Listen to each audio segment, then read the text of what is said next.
మన ఆలోచనే మన భవిష్యత్తు. నమస్కారమండి. ఈరోజు మనం ఒక అద్భుతమైన కథ చెప్పుకుందాం.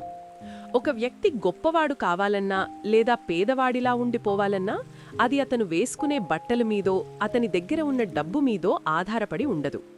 కేవలం అతని ఆలోచనల మీద మాత్రమే ఆధారపడి ఉంటుంది. ఇది ఎలాగో ఈ చిన్న కథ ద్వారా తెలుసుకుందాం. ఒక పెద్ద రైల్వే స్టేషన్లో ఒక భిక్షగాడు ఉండేవాడు. ప్రతిరోజూ వచ్చేపోయే ప్రయాణికులను అడుక్కుంటూ గడిపేవాడు. ఒకరోజు స్టేషన్ ప్లాట్ఫామ్ మీద ఒక సూటు బూటు వేసుకున్న పెద్ద బిజినెస్ మ్యాన్ కనిపించాడు. అతన్ని చూడగానే ఈ భిక్షగాడు, అబ్బా, ఇతను చాలా ధనవంతుడిలా ఉన్నాడు, అడిగితే ఎక్కువ డబ్బులు ఇస్తాడు అని ఆశగా వెళ్లి చేయి చాచాడు. కాని ఆ బిజినెస్ మ్యాన్ డబ్బులివ్వడానికి బదులు ఒక వింత ప్రశ్న వేశాడు. నువ్వు ఎప్పుడూ ఇతరుల దగ్గర తీసుకోవడమేనా, ఎవరికైనా ఏదైనా తిరిగి ఇచ్చావా అని అడిగాడు. ఆ మాటకి భిక్షగాడు షాక్ అయ్యాడు. అయ్యా, నేనొక భిక్షగాణ్ణి, నా దగ్గర ఏముంటుంది మీకివ్వడానికి అన్నాడు. అప్పుడు ఆ బిజినెస్ మెన్ నవ్వి, చూడు బాబు, నేనొక వ్యాపారిని, ఇవ్వడం తీసుకోవడం అనేది నా సిద్ధాంతం. నువ్వు నాకేదైనా ఇస్తేనే నేను నీకేదైనా ఇవ్వగలను.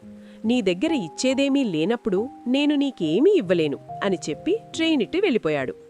ఆ మాటలు భిక్షగాడి మనసులో బలంగా నాటుకున్నాయి.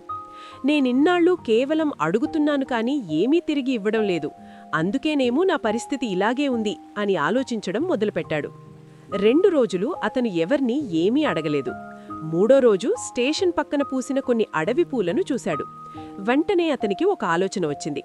ఆ పూలను కోసుకువచ్చి ఎవరైనా తనకు డబ్బులిస్తే వారికి ప్రతిఫలంగా ఒక పువ్వు ఇవ్వడం మొదలుపెట్టాడు.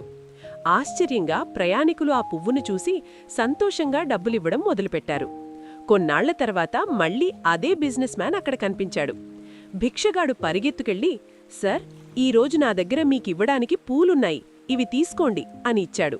అప్పుడు ఆ బిజినెస్ మ్యాన్ డబ్బులిచ్చి, చూశావా, ఇప్పుడు నువ్వు భిక్షగాడివి కాదు, ఒక వ్యాపారివయ్యావు అని చెప్పాడు.